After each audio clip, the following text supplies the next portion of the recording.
भारत माता की जय। भारत माता की जय। वंदे मातरम, वंदे मातरम, वंदे मातरम।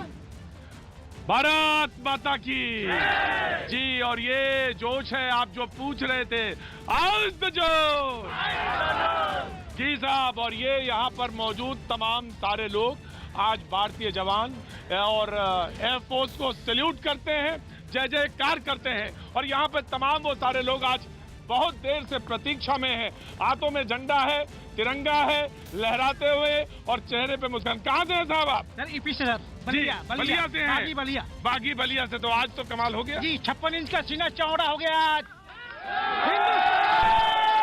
आप कहाँ से हैं? जी दिल्ली से। दिल्ली से। तो आज आप कुछ कहना चाहती हैं भारतीय जवानों के लिए, खास तौर से?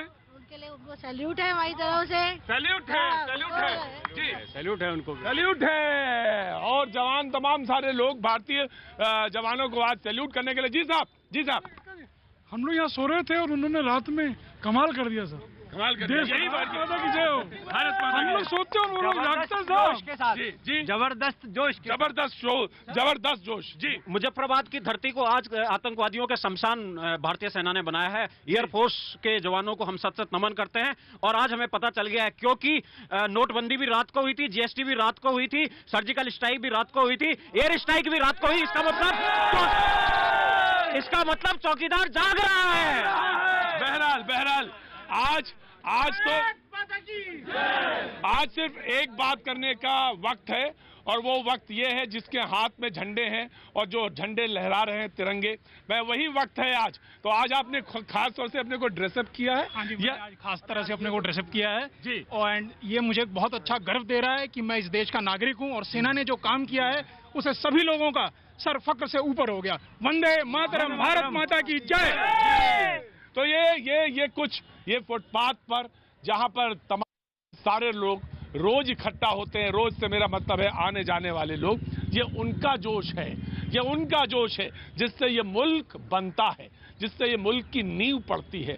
ये वही नींव है जो आज खुशी मना रही है, जश्न मना रही है कि साहब हम इस बात से फक्र महसूस करते हैं कि हमारे भारतीय जवानों ने आज फिटेड, जिसे कहते हैं मुंह तोड़ जवाब दिया है ना साहब?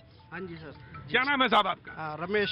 रमेश। हाँ जी। तो रमेश साहब, जब आपको कै बजे खबर पता चली है? मेरे को 8:30 बजे पता चला। 8:30 बजे पता चला। हमें तो सुबह 10 बजे पता लगा, जब हम ऑफिस आ गए थे तब मालूम पड़ा। हमें तो पता ही नहीं लगा, मगर हम आज मोदी जी को धन्यवाद देते हैं कि उन्होंने टिट फॉर टैट करके दिखा दिया। टिट फॉर टैट, जिसको जी हाँ, मुझे मालूम है। मुझे आज ये मौका नहीं, मौका हम करेंगे, बात करेंगे, लेकिन आज हम बहुत सारे।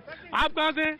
अररिया बिहार से। अररिया बिहार से हैं। तो आप दिल्ली आई हुई थी क्या? जी मैं आई हूँ। तो पता चला जब आपको खबर कै बजे पता चली आपको? जी पता चली 8 बजे।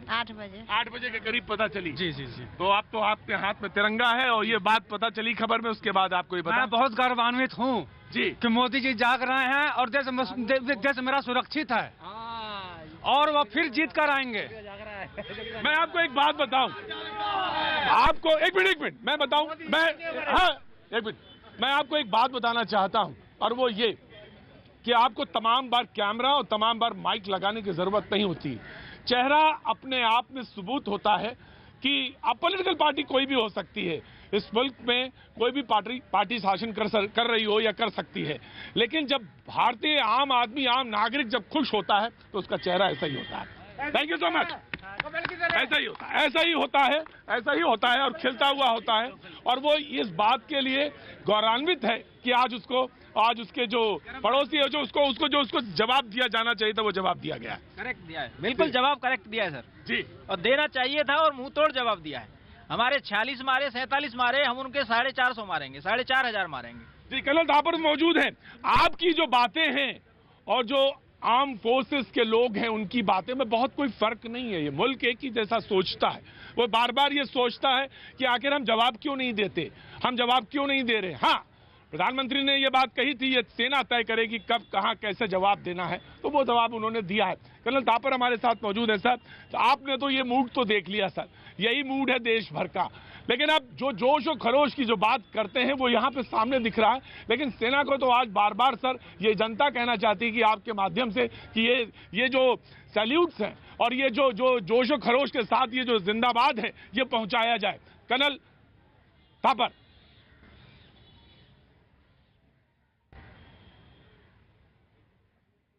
हाँ जी बोलिए। सर ये जो जोश यहाँ आपको दिख रहा है इसको आप अभी देख रहे थे स्क्रीन पर, और ये कहना चाहती है कि आप हमारी ये बातें जो हैं मुझसे कह रहे थे आप ये हमारी बातें जो सेना तक पहुंचाएं, सेना के जवानों को दें कि ये मुल्क ऐसा ही सोच रहा है इस वक्त जो यहाँ पे आपको दिख रहा है, जो जोश और खरोश है जो तमाम सारे लोग बराबर कह रहे हैं।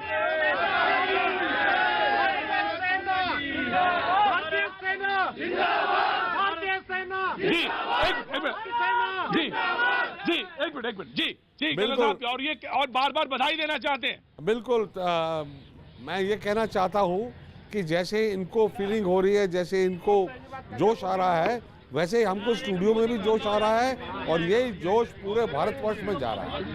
तो आप निश्चिंत रहिए, हमारी सेना आपसे बड़ी प्रेरणा लेती है और वो इसी जोश को जमीन पर करके दिखाएंगे। जी लेकिन सर एक बात है खास तौर से यहाँ के तमाम सारे लोग कोई बात पूछना चाहते हैं या कहना चाहते हैं? सर मैं कमिंग जी। हाँ, हिंदुस्तान जिंदाबाद है, हिंदुस्तान जिंदाबाद था और आगे भी रहेगा जी। और उनके कारण एयरफोर्सेस, हमारी सिक्योरिटी, जितने भी पुलिस वाले हैं उनके बदौलत हम आपके साथ और हम सब साथ यहाँ पे खड़े हैं। जी भारत माता की जय। जी तमाम सारे लोग यही बात कह रहे हैं, बार बार ये कह रहे हैं, और वही जो हमारे कर्नल मौजूद हैं स्टूडियो में वही इस बात की तस्दीक कर रहे थे, वही इस बात की हामी भर रहे थे। जी क्या नाम है साहब आपका? दीपक सिंह। दीपक जी क्या कहना चाहते हैं? आज तो आप ही का है दिन, आप ही मैं बस यही कहना चाहता हूँ कि जो कड़ी निंदा की बात कर रहे थे आज कड़ी कार्रवाई में बदल गई है। जी जो कह रहे थे कि कब करेंगे आज उन्होंने देखा। आज पूरा हो गया। आज देखा मैंने वायुसेना के द्वारा जो भी कदम उठाया गया बहुत ही ज्यादा सराहनीय है। वो जो बार बार सवाल खड़े कर रहे थे कि कब होगा क्यों नहीं हुआ, तमाम तरह के इफ एंड बट उठा रहे थे, आज उन्होंने देख लिया कि जवाब कैसे दिया जाता ऐसा है जी। कल 7 बजे के करीब जो तूफान आया था, हाँ। आज सुबह भी वही तूफान पाकिस्तान में दिखा दिया है।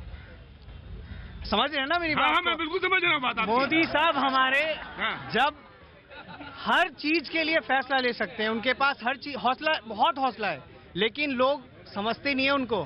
सर पॉलिटिकल विल जिसे कहते हैं, दृढ़ इच्छा शक्ति कहते हैं, जब फैसला लेने की छूट होती है, या छूट के मतलब ये नहीं होता कि यू टेक एनी डिसीजन, मतलब ये कि मुल्क की बेहतरी के लिए जब कंबाइंड डिसीजन लेने होते हैं तो यही फैसला और यही चीजें दिखाई पड़ती है। एक नौजवान खड़ा है, बहुत देर से हाथ उठा रहा था। आपका सर पहले मैं आ जाता उसके बाद जाता हूँ। सर जिस तरह से पाकिस्तान में हाहाकार हो रखा है, उनकी संसद में शेम हो रही है, इमरान खान शेम कर रहे हैं, पर उनके अंदर ये तक बोलने की हिम्मत नहीं है कि हम हिंदुस्तान को किस तरह से अपना मुंह दिखाएंगे।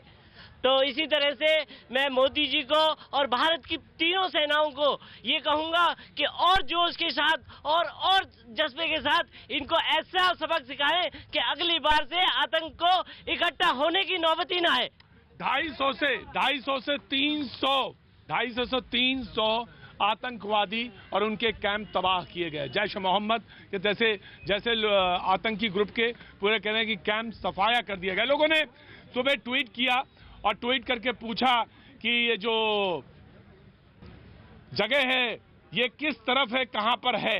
लोगों ने कहा कि पहले तो यही तहकीकात कर रहे थे कि कितनी तबाही हुई है कितनी, लेकिन एक बार जब मैं कहता हूं कि 250 से 400 लोग मरे, तो ये मरे हुए जो लोग हैं ये कोई सिविलियन नहीं है साहब। कौन है वो? कौन है वो? जी यही इस मुल्क के सोचने और समझने वाले मुल्क का फर्क है। वो ये बात जानता है कि जिनको मारा है वो कहीं ना कहीं आतंकवादी हैं, कहीं ना कहीं नहीं, वो आतंकवादी हैं जिन्हें मारा है। जी सर मैं ये कहना चाहूंगा भारतीय सेना को कि कदम मिलाकर चलना होगा, कदम मिलाकर चलना होगा। बाधाएं आती हैं आए, घृणा प्रलय की घोर घटाएं, पांवों के नीचे अंगारे, सिर पर बरसें यद ज्वालाएं, निज हाथों से हंसते हंसते आग लगाकर जलना होगा, कदम मिलाकर चलना होगा, कदम मिलाकर चलना होगा। जय भारतीय सेना। भारत माता की। जी बाबूजी आ रहा हूँ अभी के पास आ रहा हूँ, मैंने देख लिया आपको। आइए आगे आइए। हाँ जी आइए। कहाँ से हैं आप? गाजियाबाद से। जी, तो आज कुछ कहना चाहते हैं, कुछ संदेश देना चाहते हैं, कुछ कहना चाहते हैं भारत के लिए, इस मुल्क के लिए, इस देश के बारे में कुछ बोलना चाहते हैं? बस आइए, दूर नहीं जी। बिल्कुल सर, आज हमारी सेना ने जो काम किया है वो बहुत ही काबिले तारीफ किया है।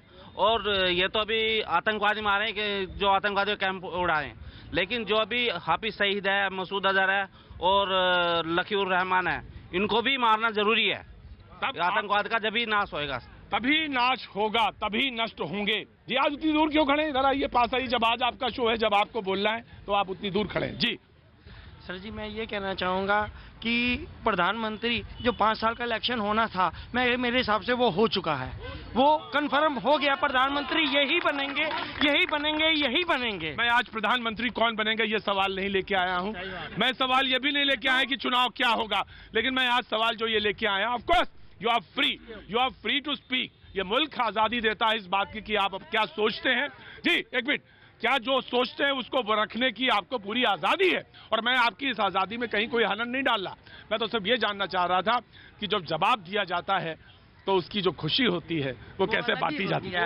आनंद, उनको जो 56 इंची वाले ने आज उनको कब्रिस्तान में तब्दील कर दिया है जी, और मन बाग हो चुका है जी। और यही जनता जो जहाँ पे इकट्ठा होती है, जो बार बार वो सर यही पूछती थी कि जवाब आप कब देंगे, जवाब आप कब देंगे। तमाम सारे लोग पूछते थे कि जवाब आप कब देंगे। जी, मैं आ रहा हूँ। भैया जी नमस्ते। नमस्ते भैया जी, भैया जी नमस्ते जी। सर, और दिन तो हाँ जी, हाँ, अभी आप सामने दिखेंगे। और दिन तो हमेशा ये नाभि का बटन खुल जाया करता था मेरा, और जब आज सुबह 7:50 पे मैंने ये न्यूज़ सुना, ये छाती बार ये बटन खुल जाता है। और भारतीय सेना को सलाम है जिसने ये छाती का बटन इतना खोल दिया है, और हिंदुस्तान का ये बटन हमेशा ही खुलता रहेगा। भारतीय सेना को सलाम, भारतीय राजनेताओं को सलाम जिन्होंने इतना बड़ा फैसला लिया। और इंटेलिजेंस को जो लोग अभी तक बद्दुआएं देते रहते थे, इंटेलिजेंस फेलियर, कोई भी जो आत्मघाती हमला होता है उसमें हमेशा अमेरिका तक को भी नहीं पता चला था। तो जो लोग इंटेलिजेंस फेलियर कह रहे थे, आज उनके मुंह पे भी तमाचा है। हमारा देश और हमारे इंटेलिजेंस सारे, हमारी सेना हमेशा जागृत है। बस उनको बूस्टअप करते रहें, हमारा फर्ज है। हम अपनी सेना के साथ खड़े रहें, उनको हम हमेशा उनके जय जयकार करें। भारत माता की जय।